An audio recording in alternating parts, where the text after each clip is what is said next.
ഇന്ന് നട്ടപ്രവേലത്ത് ഇറങ്ങുന്നത് നമ്മൾ വളാഞ്ചേരിക്കാണ് കേട്ടോ. അക്ഷയയിൽ എന്ന് പോകണം, കുറച്ച് കാര്യങ്ങൾ ചെയ്യാൻ വേണ്ടിയിട്ടുണ്ട്. 30 വയസ്സായ സ്ത്രീകൾക്ക് പെൻഷൻ ഉണ്ട്, ഇത്രേ മാസം 1000 രൂപ കൊടുക്കുന്നുണ്ട് എന്നൊക്കെയാണ് പറയുന്നത്. അപ്പോൾ അത് എഴുതി കൊടുക്കാൻ വേണ്ടിയിട്ട് പോവുകയാണ്. 1000 രൂപ മാസം കിട്ടുക എന്ന് പറയുന്നത് ചെറിയ കാര്യമൊന്നുമല്ലല്ലോ, നമ്മുടെ വട്ടച്ചെലവിനുള്ള കാര്യമായില്ലേ എന്ന് വിചാരിച്ചിട്ട് എഴുതി കൊടുക്കാൻ വേണ്ടിയിട്ട് പോവുകയാണ് കേട്ടോ. പാസ്സാവോ കിട്ടുമോ എന്നുള്ളതൊന്നും അറിയില്ല, എന്തായാലും ഞാൻ എഴുതി കൊടുക്കേണ്ടത്, പാസ്സായാലും ഇല്ലെങ്കിൽ ഞാൻ നിങ്ങളോട് പറയാം കേട്ടോ.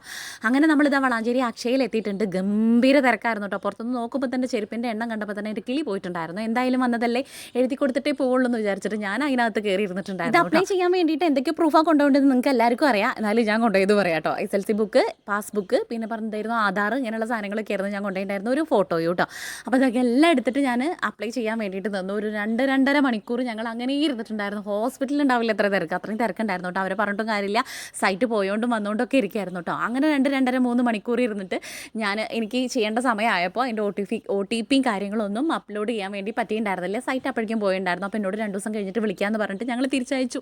അത്രയും നേരം ഇരുന്നത് വെറുതെ ആയിപ്പോയി കേട്ടോ. എന്തായാലും ഈ വിളിക്കുമ്പോൾ പോയിട്ട് അപ്ലൈ ചെയ്തിട്ട് അതിൻ്റെ വിവരങ്ങളും കാര്യങ്ങളൊക്കെ ഞാൻ അടുത്ത് അപ്ലോഡ് ചെയ്യണമായിരിക്കും.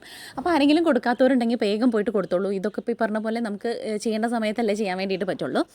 അപ്പോൾ അതൊക്കെ കഴിഞ്ഞ് ഞങ്ങൾ താഴെ ഒരു ടെക്സ്റ്റൈൽസ് കണ്ടിട്ടുണ്ടായിരുന്നു ടോപ്പിൻ്റെ. അപ്പോൾ പൂജിറ്റി അവിടെ കയറിയിട്ട് നോക്കാമെന്ന് വിചാരിച്ചിട്ട് ഇങ്ങനത്തെ ടോപ്പാണ്, ഇത് കണ്ടിട്ട് ഈ മോഡലാണ് ഞാൻ സ്റ്റിച്ച് ചെയ്തിട്ടുണ്ടായിരുന്നത്. കഴിഞ്ഞ വീഡിയോയിൽ ഞാൻ ഇട്ടിട്ടുണ്ടായിരുന്നു. അങ്ങനത്തെ 2-3 ടോപ്പുകൾ ഞാൻ ഇരുന്ന് സ്റ്റിച്ച് ചെയ്തിട്ടുണ്ടായിരുന്നു കേട്ടോ. പിന്നെ നമുക്ക് പരാഗുന്ന കുറച്ച് സാധനങ്ങൾ മേടിക്കാണ്ടായിരുന്നു, സ്റ്റിച്ച് ചെയ്യാനുള്ള റണ്ണിങ് മെറ്റീരിയലും ഇപ്പോൾ ഈ പറഞ്ഞ പോലെ ലൈസും കാര്യങ്ങളും തുണിയും ഒക്കെ ഉണ്ടായിരുന്നു കേട്ടോ മേടിക്കാൻ വേണ്ടിയിട്ട്. അപ്പോൾ അത് മേടിക്കാൻ വേണ്ടിയിട്ട് അവിടെ കയറിയിട്ടുണ്ടായിരുന്നു. അപ്പോൾ നൂലും കാര്യങ്ങളൊന്നും അവിടെ നിന്ന് കിട്ടിയിട്ടുണ്ടായിരുന്നില്ല. അവിടുന്ന് തുണികളും കാര്യങ്ങളൊക്കെ എടുത്തിട്ട് നമ്മൾ ഇറങ്ങിയിട്ടുണ്ടായിരുന്നു. പിന്നെ വിനു ബട്ടൺസിൽ കയറിയിട്ടാണ് നമുക്ക് ബാക്കി കാര്യങ്ങൾ ലൈസും കാര്യങ്ങളൊക്കെ കിട്ടിയിട്ടുണ്ടായിരുന്നത് കേട്ടോ. പരാഗന്ന് എടുത്തിട്ട് നമ്മൾ വേഗം വിനു ബട്ടൺസിൽ കയറിയിട്ടുണ്ടായിരുന്നു. ഇവിടുന്ന് കിട്ടാത്ത ലൈസും കാര്യങ്ങളൊന്നുമില്ല. താഴെ നമ്മുടെ ബട്ടൺ ഹൗസിൽ കിട്ടാത്തത് ഞാൻ മേലെ ഇവിടുന്നാണ് എടുക്കാറ് കേട്ടോ. അപ്പോൾ അവിടുന്ന് അതൊക്കെ തപ്പി പിടിച്ച് ഇറങ്ങി. ഇത്രയും കഴിഞ്ഞപ്പോഴേക്കും നല്ലോണം ദാഹിച്ചിട്ടുണ്ടായിരുന്നു. അപ്പോൾ നമ്മൾ വെള്ളം കുടിക്കാൻ വേണ്ടിയിട്ട് എവിടേക്കാണ് പോയി എന്ന് വെച്ച് കഴിഞ്ഞാൽ വളാഞ്ചേരി ബസ് സ്റ്റാൻഡിലുള്ള കളേഴ്സ് കഫേയിലാണ് കേട്ടോ. അവിടുന്ന് നമ്മൾ ലൈമും കട്ട്ലേറ്റൊക്കെ കഴിച്ചിട്ട് തിരിച്ച് വീട്ടിലേക്ക് പോരാമെന്ന് വിചാരിച്ചു. ആ ഒരു ലൈമ് കുടിച്ചപ്പോഴേക്കും എൻ്റെ ദൈവമേ 2-2.5-3 മണിക്കൂർ അവിടെ ഇരുന്ന ക്ഷീണവും പിന്നെ ഈ വളാഞ്ചേരി തട്ടിത്തിരിഞ്ഞ ക്ഷീണമൊക്കെ കൂടെ ആയിട്ട് അത് അങ്ങോട്ട് പമ്പ കടന്നിട്ടുണ്ടായിരുന്നു. പിന്നെ പോരുന്ന വഴിക്ക് കുറച്ച് പച്ചക്കറിയും കൂടെ വാങ്ങാമെന്ന് വിചാരിച്ചു.